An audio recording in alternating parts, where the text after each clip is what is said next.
Good morning guys, agang-aga, nandito na naman tayo sa ating garden.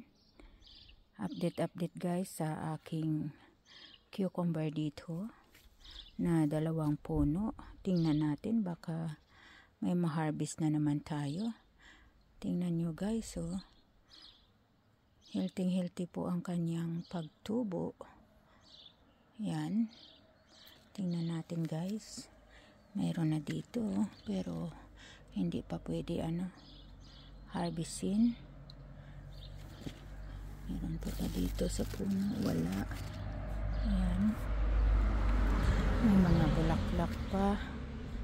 Ibig sabihin yan, mayroon pang maliit din dyan. Tingnan nyo guys, healthy po ang ating cucumber. Tapos yan po ang number 2 na cucumber natin. 2 piraso lang po ito mga lalabs. Tingnan nyo, ang lagong-lago ang tubo niya, ang taba guys. Tapos ito guys, maganda siya kasi yun, mayroon din pala ibang sanga. Mayroon din siyang bagong sucker dyan. At pagapain ko dito kasi nilagay ko yan dyan yung na yan, still na yan. Ito, marami na siyang naging sucker, kaya gumapa na doon. Tapos ito guys, oh, yan, mayroon din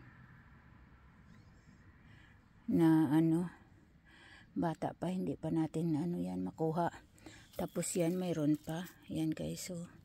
At ito sa taas, yung mayroon din, may maliit din dito. Yan guys, yan siya, yan. Tapos guys,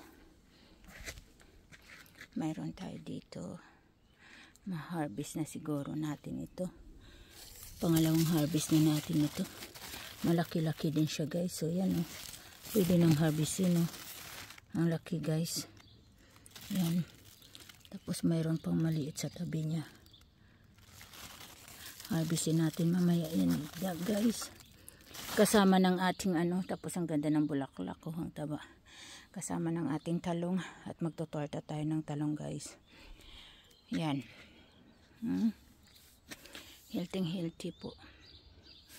Ang ganda ng tubo ng ating cucumber. Yan. Ang ganda ng talbos. Yan, ang malaki. Harvestin natin mamaya yan. Yep.